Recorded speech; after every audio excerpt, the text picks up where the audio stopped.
ایک اعتراض یہ کیا جاتا ہے کہ بھائی جب ہزاروں لوگ اگر کسی جگہ مر جاتے ہیں، جیسے انہی زلزلوں وغیرہ کے اندر جو مرے، تو ملک الموت جب آن واحد میں اتنے اپنے جسم اصلی کے ساتھ جب حاضر ہو کے ان کو روح کو قبض کر سکتا ہے، تو ائمہ معصومین کی طاقت تو اس سے بھی بہت زیادہ ہے، تو وہ کیوں نہیں ان جگہوں کے اوپر جسم اصلی کے ساتھ آ سکتے؟ تو یہی سوال ہمارے چھٹے امام جعفر صادق علیہ الصلوۃ والسلام سے بھی پوچھا گیا تھا۔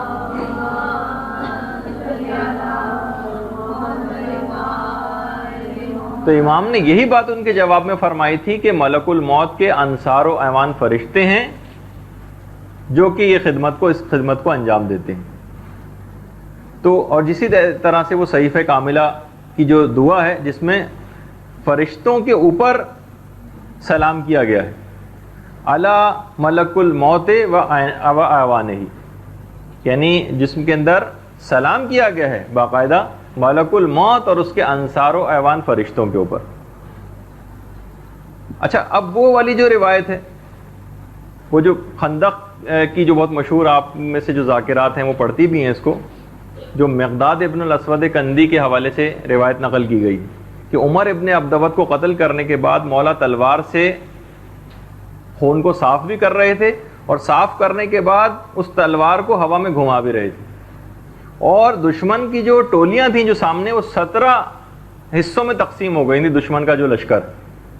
اور اس میں سے ہر ایک کے پیچھے جو بھی بھاگ رہا تھا اس کے پیچھے ایسا لگ رہا تھا کہ علی ہی اس کا تعاقب کر رہے ہیں۔ تو اس کے اندر بھی یہی ہے کہ مولا، روایت کے اندر یہی جملہ ہے کہ مولا ایک جگہ پر کھڑے ہوئے تھے اور اپنی تلوار کو صاف کرتے تھے اس کے خون کو، اور اس کے بعد پھر ہوا میں تلوار کو چلاتے تھے، لیکن جاتے وہ ہر شخص کے پیچھے، ہر کافر کا پیچھا کرتے ہوئے نظر آتے تھے ایک ہی وقت میں۔ تو اس میں بھی علماء نے یہی کہا کہ اس روایت سے بھی ظاہر ہوتا ہے کہ مولا اپنے جسم اصلی کے ساتھ وہاں پر کھڑے ہوئے تھے، جسم اصلی کے ساتھ، اور جسم اصلی اور جسم مثالی کے ساتھ ان کا پیچھا کر رہے تھے۔ تو بہرحال یہ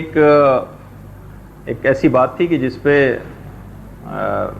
اچھا ہے کہ بہرحال ایک کانسیپٹ اگر کسی حد تک بھی کلیئر ہو جائے یا بعد میں، کیونکہ الگ سے کوئی موقع نہیں ہوگا اس بات کو بیان کرنے کا، تو ابھی ہم کیونکہ اس سے متصل ہی ہیں اس وجہ سے اس بات کو بیان کیا۔ اچھا، اب دیکھیے کہ ان ائمہ معصومین کا شہادت کے بعد بھی، ان کا شہادت کے بعد بھی لوگوں کو نظر آنا، اس کے بعد بھی مولا نظر آتے رہے لوگوں کو، ائمہ معصومین بھی نظر آتے رہے، اور اپنے اسی ہو سکتا ہے کہ جسم کے ساتھ ہی نظر آتے ہوں۔ وہ جو ایک ملتا ہے نا روایت میں کہ امام حسن کے پاس کچھ لوگ آئے اور کہا کہ آپ کے والد تو اتنے معجزات دکھایا کرتے تھے، آپ کوئی معجزہ کیوں نہیں دکھاتے؟ امام حسن نے فرمایا کیا تم میرے والد کو پہچانتے ہو؟ کافی عرصہ گزر گیا تھا۔ کہا کہ جی ہاں پہچانتا ہوں۔ وہ پہچانتے ہیں، وہ سب لوگ جو موجود تھے اس وقت۔ امام نے ایک پردہ لگا ہوا تھا، امام نے اس پردے کو ہٹایا تو لوگ دیکھ کر حیران رہ گئے کہ مولا امیر المومنین علی ابن ابی طالب وہاں کرسی پہ تشریف فرما تھے۔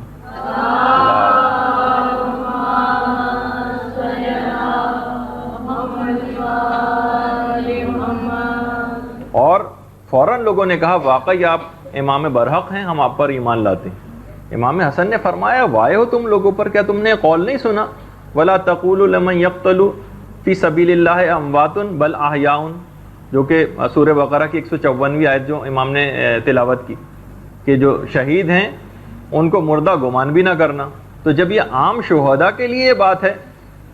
کہ ان کو وہ زندہ ہیں ان کو مردہ گمان نہ کرنا، تو ہمارے بارے میں تم لوگ کیا سوچتے ہو؟